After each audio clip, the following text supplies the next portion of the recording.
제가 이거를 이제 지난 금요일 날 기도할 때 여기 금요 기도의 영상을 가지고 같이 찬양을 했었고, 또 그 다음에 오늘 이 찬양을 통해서 또 찬양대 찬양을 이렇게 드리는 거는 이제 여러 가지 목적이 있기도 한데, 그 중에 하나가 우리가 찬양할 때 좀 간절함이 있으면 좋겠다. 금요일 날 아까도 이제 예배 전에 장로님하고도 말씀을 나눴지만은 정말 금요 기도 나와서 찬양하는 분들이 정말 간절함이 있더라고요. 앞에서 찬양 인도하는 분들도 그러고 성도들도 그러고, 정말 금요일 밤에 넓은 예배당이 가득 차서 간절함으로 하나님을 찬양하는 걸 보니까 하나님이 정말 기도를 안 들어주시면 안 되겠구나, 그런 마음이 들 것 같아요. 그런 마음이 들 것 같고, 우리 교회도 좀 모든 성도들이 그런 마음이 있으면 좋겠다. 그냥 주일 예배 한번 드리는 것으로 나의 신앙생활에 의무를 다했다가 아니라 하나님을 사랑하는 마음이 깊어져서 정말 계속 보고 싶은, 주일 낮에도 보고 싶고 오후에도 보고 싶고 수요일 날도 보고 싶고 금요일 날도 보고 싶고, 정말 그런 마음을 가지고 하나님 앞에 나오면 얼마나 좋을까. 우리가 첫사랑이 있잖아요. 주님 처음 만난 날 그 첫사랑의 감격과 회복이 있어야지 이 마지막 시대에 우리가 정말 신앙을 지켜나갈 수 있지. 그렇지 않으면 형식은 있지만 내용이 없는 그런 이제 기독교가 될 수 있습니다. 제가 금요 기도에 이제 찬양을 좀 이제 보느라고 이 교회 저 교회 이렇게 이제 몇 군데 이렇게 좀 봤는데 좀 다르더라고요. 다른데 제가 여기를 보면서 나름대로 어떤 열정이 있다. 하나님을 향한 기교가 아니라 열정이 있다.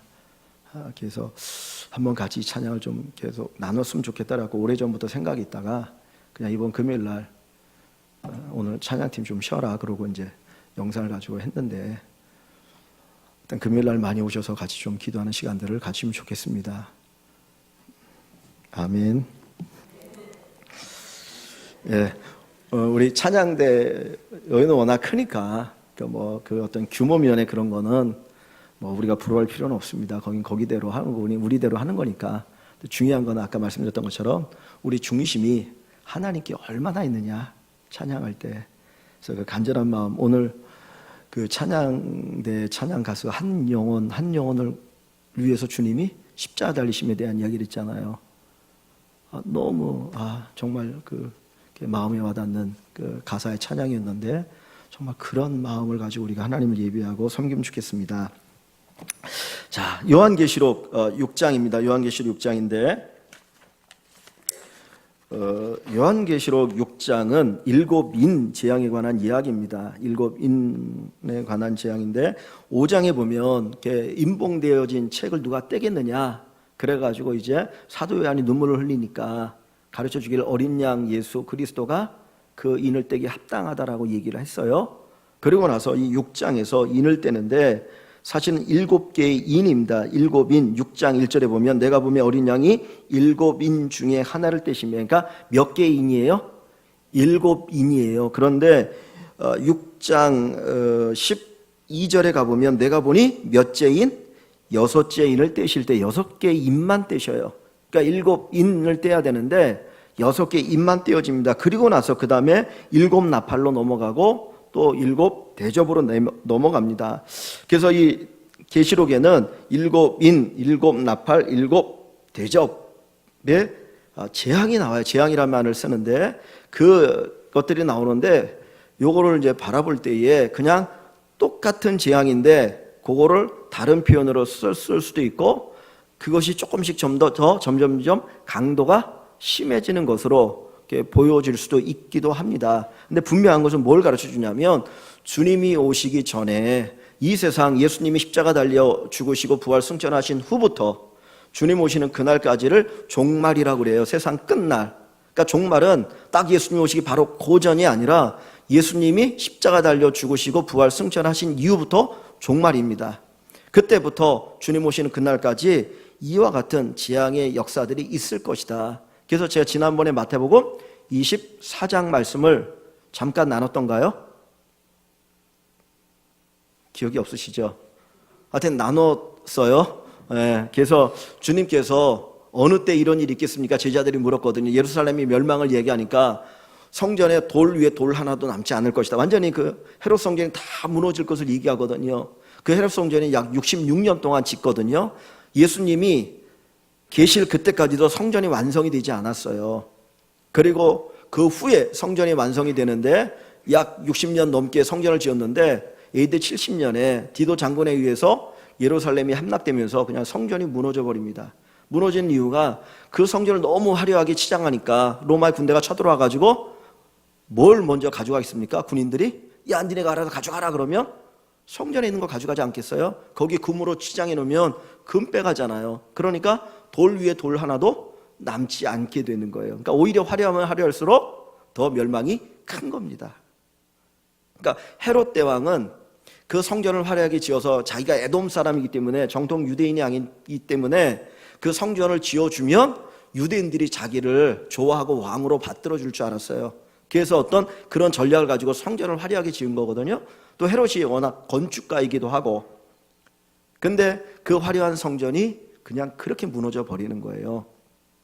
근데 이제 주님께서 그러면서 그 종말의 때 이런 일이 있을 것이다, 마태복음 24장에서 얘기하셨는데 오늘 본문에는 조금 다른 면으로 이제 그 종말에 관한 이야기를 하고 있습니다. 그래서 이 말씀을 통해서 우리가 그냥 어떤 은혜를 생각하기보다는 그 사실을 하나씩 알아가면서 종말이 이런 모습이 나타나는구나 한번 배우면 좋겠습니다. 먼저 1절을 봅니다. 내가 보매 어린 양이 7인 중에 하나를 떼는데 그때 내가 들으니 네 생물 중에 하나가 우레소리같이 말하되 오라 하기로. 네 생물이 있죠. 하나님 보좌 주변에 네 생물이 있었죠. 기억나시나요? 뭐였죠? 독수리 같은 게 있었고, 또 사자 같은 게 있었고, 송아지 같은 게 있었고, 사람 같은 형상을 한 그죠? 네 생물이 있었죠. 그죠? 그래서 이 네 생물이 네 개의 복음서의 모습을 보여준다 그랬습니다. 그래서 구약의 에스겔에도 네 생물이 나오고요.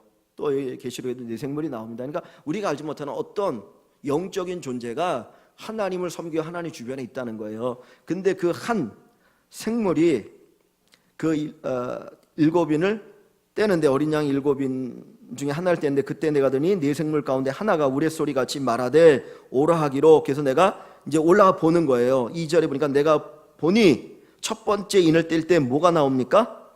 흰 말이 있는데, 흰 말이 있어요. 그 탄자가, 흰 말을 탄자가 있습니다. 뭐를 가졌고요?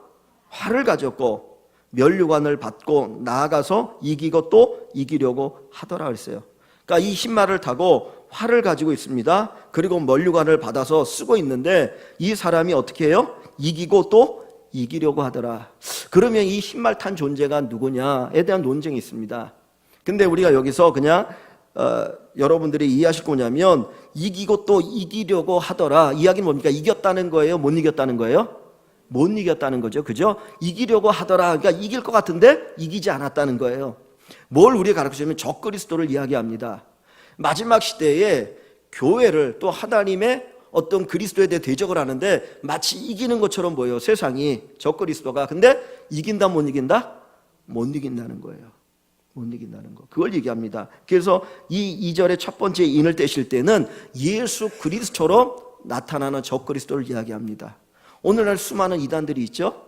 다 적그리스도 가운데 하나입니다. 그러니까 교회를 대적하고 교회를 핍박하고 거짓 진리를 가르치는 모든 자들을 여기에서 이야기한다고 볼 수 있어요. 그들이 마치 그리스도인 것처럼. 그래서 수많은 사람들이 쫓아다니죠.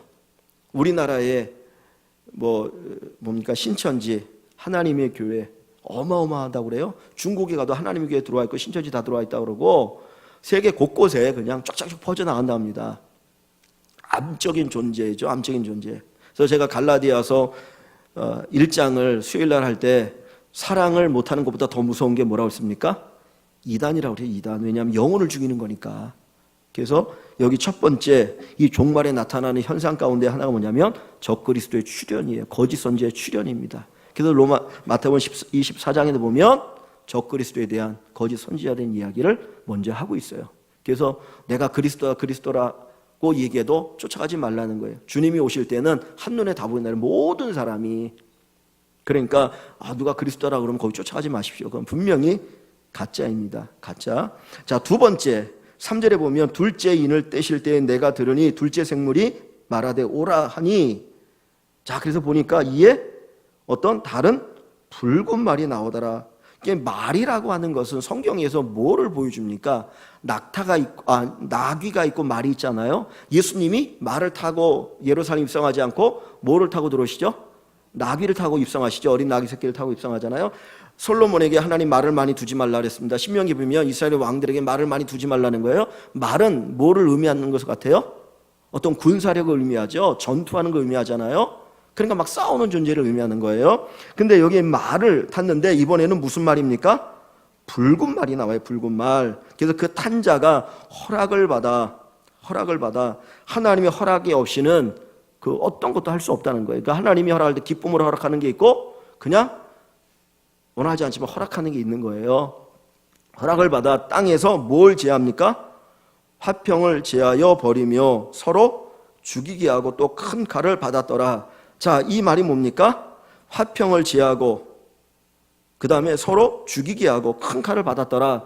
이미지가 뭐에 대한 이미지인 것 같아요? 전쟁의 이미지죠. 그죠? 그러니까 전쟁이 많아진다는 거예요.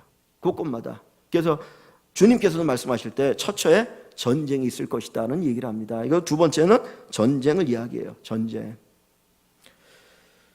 그 다음에 5절을 보시면 셋째 인을 떼실 때 내가 들으니 셋째 생물이 말하되 오라 하기로 내가 보니 뭐가 나옵니까? 검은 말이 나옵니다. 첫째는 흰 말, 두 번째는 붉은 말, 셋째는 검은 말이 나오는데 그 탄 자가 손에 무엇을 가졌어요? 저울을 가졌더라. 내가 내 생물 사이로부터 나는 듯한 음성을 들으니 이르되 한 데나리온의 밀이 한 되요 그랬어요. 한 데나리온이면 얼마의 가치라고요? 하루 품삯이에요. 하루 품삯. 그러면 오늘날 뭐 10만 원 잡을 수도 있고 20만 원을 잡을 수 있죠. 그냥 건축 쪽 일하는 분들은 하루면 20만 원 품삯을 잡기도 하거든요. 뭐 작게 잡으면 10만 원 잡는데 하여튼 10만 원이 20만 원이든 그것을 가지고 뭐를 살 수 있습니까? 밀 한 대. 그리고 한 데나리온에 보리 석 대. 밀이 훨씬 비싼가요? 보리보다?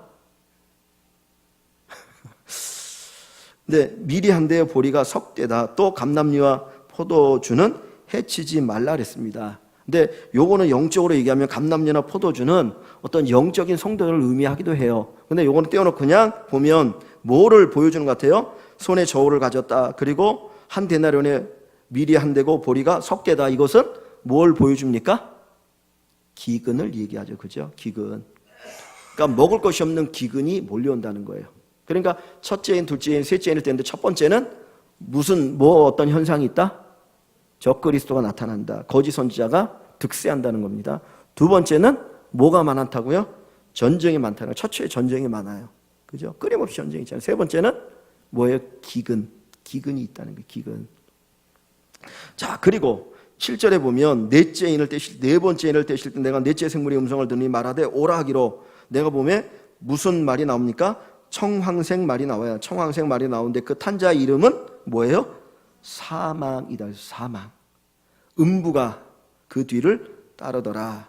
그들이 땅 4분의 1의 권세를 얻어 검과 흉년과 사망과 땅의 짐승들로서 죽이더라. 사람을 죽이는데 그 사망이라는 존재가 사람을 죽이는데 뭘로 죽인다고요? 첫 번째가 검, 두 번째가 흉년, 세 번째가 사망, 그 다음에 땅의 짐승들이라고 얘기합니다. 아까 앞에서 검은 얘기했죠. 전쟁. 그 다음 흉년은 아까 기근 얘기했죠. 그 다음에 땅의 짐승들. 이것은 결국 뭘이냐면 뒷부분에 가면 적그리스도를 이야기하는 거예요. 그러니까 사람을 죽이는데 사단의 하는 일은 뭐냐? 죽이는 역할을 하는 거예요. 죽이는 역할을 하는 겁니다. 불행하게 만드는 역할을 하는데 결국은 그것들이 하는 일들이 뭐냐면 이런 것들을 가지고 행한다는 거예요. 그래서 그런 일들이 이 마지막 때에 많이 일어나게 되어질 것이다. 그러니까 예수님이 승천하신 이후부터 그런 일들이 있었어요. 기근도 있었고 전쟁도 있었고 적그리스도 끊임없이 일어났고, 그래서 예수님이 이제 승천하시고 나서 초대교회에 나타난 이단인데 말시온이라는 이단도 있었고 영지주의라는 이단도 있어서 비슷비슷해요. 근데 그들이 하는 얘기 뭐냐면 예수님은 육신을 입고 온 것이 아니라는 거예요. 그래서 사도 요한을 통해 사도 요한을 통해서 요한 1서에도 보면 그러잖아요. 누가 이단은 뭐 하지도 말라? 인사도 하지 말라 그러죠. 인사도 하지 말라. 지배드리지 말라. 인사도 하지 말라. 그 당시에 이단이 횡행한 거예요. 근데 그 당시에 이단 가운데 하나가 뭐냐면 영지주의 이단입니다. 그게 뭐냐면 예수님이 육신을 입고 이 땅에 오신 게 아니라는 거예요. 왜냐하면 헬라 철학의 영향을 받아서 우리가 그 플라톤 사랑, 플라토닉 러브 얘기하죠. 플라토닉 러브가 뭡니까? 정신적 사랑이죠. 왜 플라토닉 러브를 이렇게 얘기하나요? 거기서 얘기하는 거는 육체가 더럽다는 거예요. 육체가 더럽다는 거예요. 그러니까 육체는 더럽다. 왜? 죄에 물들었기 때문에 육체는 더럽고 정신만 깨끗하니까 이 육체로 해방되는 것이 영혼이라는 거야. 고귀한 영적 진리를 가지면 이 육체가 이렇게 해방돼서 구원을 얻는 거예요. 그래서 영적인 지식을 추구하는 게 영지주의예요. 그러니까 육체는 더러운 거예요. 마치 이 영지주의는 뭐가 있냐면 불교에서 뭘 하는가 해탈을 얘기하잖아요. 계속 윤회 사상이죠. 그래서 뭐 이렇게 해서 뭐가 되고 막 윤회하잖아요. 근데 거기서 구원은 뭡니까? 그것으로부터 벗어나는 거잖아요. 윤회로부터 벗어나는 삶이 구원이라고 얘기하는 거예요. 그러니까 비슷한 거예요. 영지주의나. 그러니까 동서양의 인간적인 사상은 다 똑같아요. 육은 더럽고 영은 깨끗하고. 그러니까 육은 더러운데 예수님이 그 더러운 육체를 입고 오셨다. 그들이 받아들일 수 있습니까? 없습니까? 없어요. 그러니까 그거를 못 받아들이는 거예요. 그래갖고는 그들이 무슨 생각을 하냐면 예수님이 육체를 입은 게 아니고 육체를 입은 것처럼 보인다. 그래서 그걸 뭐라고 그러냐면 가현설이라고 그래요. 가현설. 사실 예수님이 십자가 달려 죽으신 게 아니고 그 육체가 예수님의 눈에 보이는 것 같은 그것이 십자가 달린 것 뿐이지 예수님은 실제가 아니라는 거예요. 그래서 또 어떤 이단은 그 비슷한 이단이 갖고 예수님이 십자가 달릴 때 예수님이 그 육체에 쏙 빠져나가가지고 그 육신만 거기 있었다. 뭐 이런 헛소리를 하거든요. 요즘 이단은 뭡니까? 자기가 예수라 그러죠. 하여튼 헛소리하고 있죠. 근데 하여튼 그런 이단들이 과거에도 있었고 지금도 있고 앞으로 있을 거예요. 언제까지? 예수 모시는 그날까지. 근데 이단들이 점점 더 세진다는 거예요. 옛날에 우리가 어렸을 때 이단은 누구였습니까? 잘 아는 문선명, 전도관. 저도 어렸을 때 뭐가 뭔지 모르니까 전도관 가서 초콜릿도 얻어먹었어요. 그 모르니까 그냥 교인 줄 알고 갔는데 나중에 보니까 전도관이라. 근데 뭐 그런 이단인데 요즘은 뭐 그냥 이단이 들끓잖아요. 그러니까 점점 이게 강해지는 거예요. 그러니까 인간의 영혼을 죽이는데 그 사단이 우리 눈에 보이는 인간이 먹고 사는 문제, 기근의 문제, 전쟁의 문제, 그 다음에 또 이 영적인 문제를 가지고 사람을 죽입니다. 그 일이 점점 심해지는 거예요. 왜냐하면 우리가 있잖아요. 이렇게 밤이 깊이 점점 어둠이 어두워지면 뭐가 밝아옵니까? 새벽이 밝아오는 거예요. 그러니까 주님의 나라가 임하기 전에 세상이 점점 더 어두워지는 거예요. 그러다가 그냥 빵 새벽이 와서 어둠을 확 물리치는 거죠. 그럼 주님의 나라가 임하는 거예요. 주님이 재림하시는 거예요. 그래서 바로 그렇게 어두워져 가는 것을 보여주고 있는 겁니다. 자, 그리고 9절을 봅니다. 9절. 다섯째 인을 떼실 때에 내가 보니 하나님의 말씀과 그들이 가진 뭐로? 증거로 말미암아 죽임을 당한 영혼들이 제단 아래에 있어 그랬어요. 이 헬라어에서 증거나 증인이나 순교나 같은 어원의 단어예요. 왜냐하면 순교자는 뭐 하다가 순교합니까? 증거하다 순교하잖아요. 그래서 증거나 순교나 사실은 같은 의미입니다. 그런데 이 증거로 말미암아 죽임을 당한 영혼들이, 왜 죽임을 당한 영혼이란 말을 썼을까요? 지금 이 사람들에게 몸이 있나요? 없나요? 몸이 없어요. 그러니까 죽었잖아요. 순교를 당했어요. 그러면 몸은 어디에 있다고요? 이 세상 땅에 묻히는 거죠. 그죠? 그리고 뭐만 빠져나갔습니까? 영혼들만 빠져서 그 영혼들이 지금 어디에 있어요? 하나님의 나라에 있는 거예요. 이걸 이제 중간기란 말을 씁니다. 그러니까 주님이 아직 완전 하나님의 나라가 임하지 않는 상태를 얘기하는데 그 영혼들, 그래서 영혼들이 얘기하는 거예요. 그 영혼들이, 그러니까 육체는 죽었고 영혼은 빠져나와서 하늘로 올라간 상태. 그래서 그 죽음을 당한 영혼들이, 육체가 죽임을 당한 거죠. 이 제단 아래에 있어, 제단 아래에 있어. 예수의 제단이겠죠. 주님의 큰 소리로 불러 이르되 거룩하고 참되신 대주제, 누구를 얘기합니까? 하나님이죠. 대주제, 대주인, 큰 주인을 얘기합니다. 큰 주인, 하나님이 온 세상의 주인이라는 것을 얘기하는 거예요. 그래서 땅에 거하는 자들을 심판하여, 땅에 거하는 자들을 누굴까요? 땅에 거하는 자들이 누군 것 같습니까? 누굴 얘기하는 것 같아요? 이게 땅에 속한 자들이죠. 그러니까 그냥 우리가 살아남아 있는 우리를 얘기하는 게 아니라 땅에 거하는 자들은 세상에 속한 적그리스도에 속해 있거나 그리스도를 대적하는 자들을 얘기하겠죠. 그죠? 그래서 그들에 대해서 뭐라고 얘기합니까? 거하는 자들을 뭐해서 심판하여 우리 피를 갚아주지 아니하시기를 어느 때까지 하시려나이까.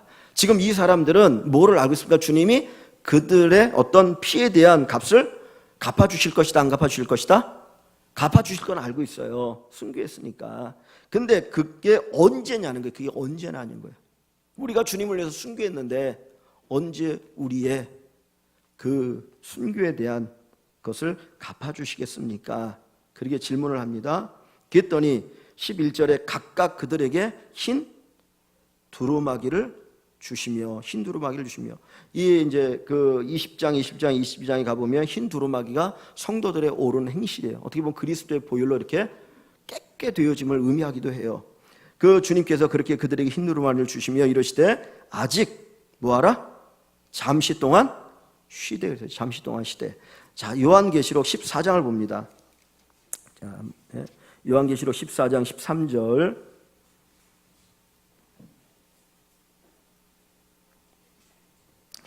요한계시록 14장 13절 12절부터 볼까요? 12절. 성도들의 인내가 여기 있나니 그들은 하나님의 계명과 예수에 대한 믿음을 지키는 자들이라. 그러니까 하나님에 대한 그 계명과 믿음을 지키는 자들이에요. 그 계명대로 살고 믿음을 지킨 자들을 얘기합니다. 그러다가 그들이 뭐합니까? 13절에 또 내가 들으니 하늘에서 음성이 나서 이르되 기록하라. 지금 이후로 주 안에서 죽은 자들은 복이 있도다 하시매 성령이 이르시되 그러하다 그들이 수고를 거치고 쉬리니 이는 그들의 행한 일이 따름이라 하시더라 그랬습니다. 자, 여기 보면 주 안에서 죽은 자들이 나와요. 이 주 안에서 죽은 자들이 누구냐? 아까 5번째 인을 뗄 때에 그 사람들인 거예요. 누구냐? 순교자들을 얘기하는 거예요. 주님을 위해서 기꺼이 자기의 것을 내어놓는 사람들, 자기의 목숨까지 내어놓는 그들을 가리켜서 이야기하고, 그들이 주 안에서 죽은 자들인데 그들이 복이 있고 그들이 수고를 거치고 쉰다라는 겁니다. 하나님의 나라의 쉼을 이야기해요. 자, 그러니까 다시 한번 봅니다. 그래서 이제 다시 본문으로 다시 가보시면 11절에 각각 그들에게 흰 두루마기를 주시며 이르시되 잠시 동안, 아직 잠시 동안 쉬어라. 아직 조금만 더 쉬어라는 거죠. 그죠? 이 나라에서 너희 쉬고 있어라. 그러면서 주님 뭐라고 말합니까? 우리 뭡니까? 그들의 동무 종들과 형제들도 자기처럼 뭐를 해요? 죽임을 당하여 그 수가 차기까지 하라 하시더라. 언제까지 쉬라는 거예요? 언제까지 기다리라? 그 수가 어떤 수입니까? 순교자의 수가 찰 때까지 기다리라는 거예요. 그러면 한번 생각해 보십시오. 예수님 오시는 그날까지 순교자들이 계속 나올까요? 안 나올까요? 계속 나올 수 있다는 거예요. 그 IS에 의해서 처참하게 죽임당하는 사람들이 있죠. 또 뭐 중동에서 그렇잖아요. 또 북한에서 또 그런 일들이 있죠. 또 어떻게 보면 그 순교하는 그 사람들로 인해서 주님의 나라가 오시는 때가 점점점 다가오고 있는 걸 얘기합니다. 여기서는 순교자를 얘기해요. 근데 마태복음을 좀 봅니다. 마태복음 약간 다른 면의 의미지만 24장, 마태복음 24장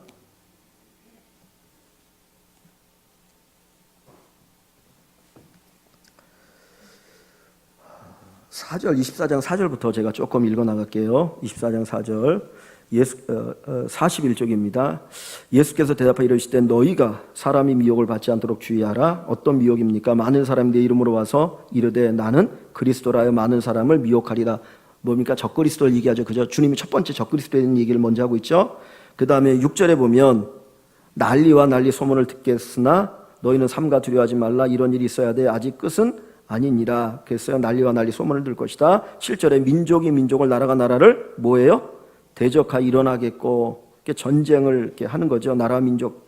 그러니까 뭐 민족 간의 전쟁도 엄청나게 심하잖아요. 그 다음에 곳곳에 무엇과 기근과 지진이 있으리니. 이번에도 이탈리아에서 지진이 일어나가지고 5점 몇인가요?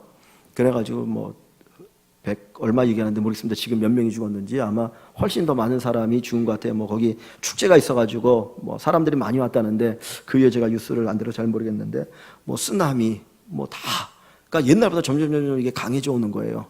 그러니까 이런 이스라엘인이 그랬습니다. 이 모든 것은 재난의 뭐예요? 시작일 뿐이라는 거예요. 시작일 뿐이다.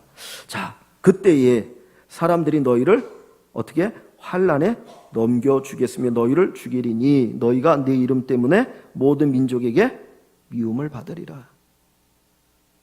예수 믿는 것 때문에 미움을 받는다는 거, 환난에 넘겨주겠다. 그러니까 이제 앞으로 계속해서 기독교에 대한 적대적인 세력들이 끊임없이 일어나요. 어떤 법적으로도. 그러니까 뭐 우리가 이제 인권법 중요하죠. 인권을 인정해야 되잖아요. 근데 그 인권이란 미명으로 어떤 신앙과 반대되어지는 어떤 것들을 만들어가지고 예수 믿는 사람들을 억압하는 일들이 생기게 되어지고 등등 여러 가지 일들이 이렇게 된다는 겁니다. 자, 10절에 그때에 많은 사람이 실족하게 되어 서로 잡아 죽어 서로 미워하겠으며 거짓 선지자들이 많이 일어나 많은 사람을 미혹하겠으며 불법이 성함으로 많은 사람의 사랑이 식어지리라. 사랑이 점점 식어져 간다는 거예요. 디모데 후서에도 바울 사도가 말세 징조를 얘기할 때 이 얘기합니다. 13절 그러나 어떻게 하라고요? 끝까지 견디는 자는 구원을 얻으리라. 포기하지 말라는 거예요. 끝까지 견뎌라. 견디는 자만이 구원을 얻는다. 14절에 이 천국 복음이 모든 민족에게 증언되기 위하여 온 세상에 전파되리니 그제야 끝이 오리라. 모든 민족의 복음이 전해질 때에 주님이 재림하신다는 거예요. 그럼 모든 민족이 뭐냐는 거예요. 그래서 일반적으로 언어를 얘기합니다. 말. 그래서 그 말을 가지고 있는 민족들에게 복음이 다 증거되어지면 그때 주님이 오실 것이다. 그리고 로마서에는 이제 이방인들의 수가 차고 이제 유대인들에게 다시 복음이 전해지면 그때 주님이 오신다는 거예요. 그래서 지금 그 메시아닉 주라는 표현을 쓰고 있는데 예수를 주로 모시는 유대인들을 메시아닉 주라는 표현을 쓰거든요. 그래서 유대인들에게 복음이 전해져요. 그래서 이제 우리 친구 하나도 지금 이제 그 이스라엘의 예루살렘에 있는데 한 10여 년 됐습니다. 유학 간지.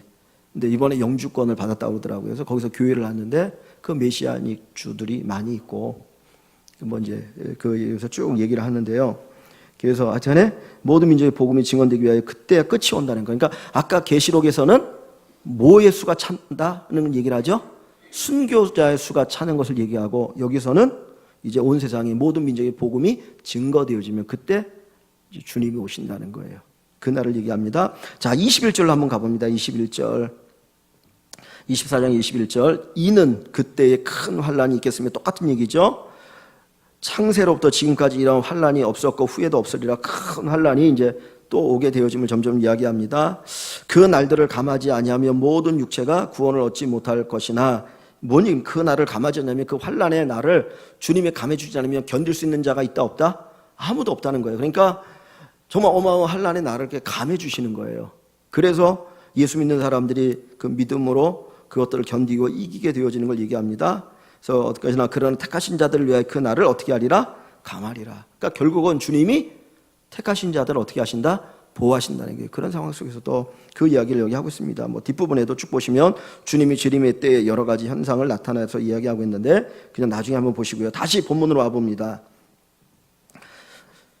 자, 첫 번째 인은 무슨 인이라고 했습니까? 신말인데 그거는 적그리스도. 두 번째 인은 붉은 말인데 그건 무슨 전쟁. 세 번째는 청황색인가요? 무슨 말인가요? 검은 말. 세 번째는 검은 말인데 그것은 기근. 네 번째 청황색 말은 죽음을 얘기하는 거예요. 죽음이에요. 그래서 이 네 개의 인. 그럼 다섯 번째 인을 뗄 때는 순교자들이 하나님 앞에 탄원하는 거예요. 탄원. 우리의 피를 언제 갚아주시겠습니까? 빨리 주님 오십시오. 이 얘기를 하는 겁니다. 그때 조금만 기다려라고 얘기해요. 그 다음에 이제 12절에 여섯 번째 인을 뗄 때입니다. 내가 보니 여섯째 인을 떼실 때 큰 지진이 나며 해가 검은 털로 짠 상복같이 검어지고 달은 온통 피같이 되며 하늘의 별들이 무화과 나무가 대풍에 흔들려 설익은 열매가 떨어지는 것 같이 땅에 떨어지며 하늘은 두루마리가 말리는 것 같이 떠나가고 각 산과 섬이 제자리에서 옮겨지며 그랬어요. 그러니까 요 12절부터 14절을 보면 어떤 사건이 일어나는 것 같습니까? 온 우주에 우주적인 어떤 이런 대변혁이 있는 걸 보여주죠. 그죠? 막 하늘에 별들이 막 떨어지고 막 완전히 별의별 일이 있는 거예요.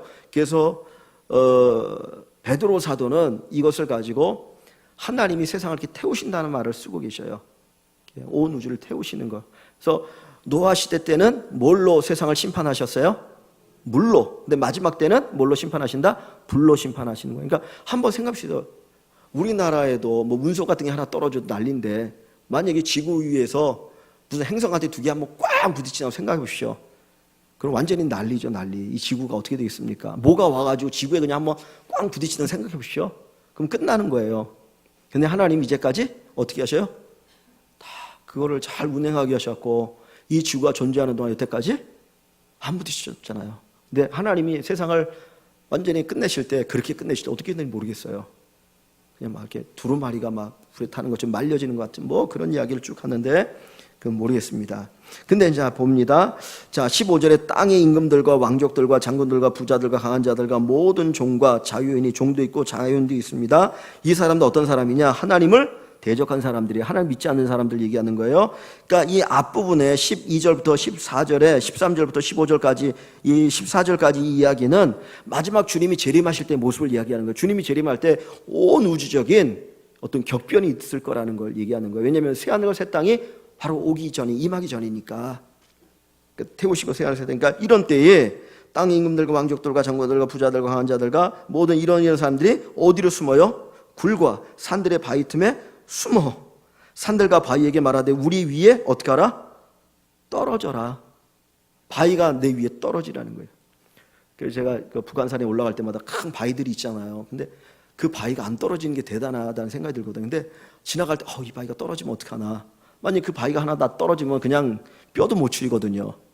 근데 지금 이 사람들은 얼마나 하나님의 진노가 무서운지 그 바위에 아예 내 위에 떨어져라. 근데 그래서 깔려 죽는 게 낫겠다는 거예요.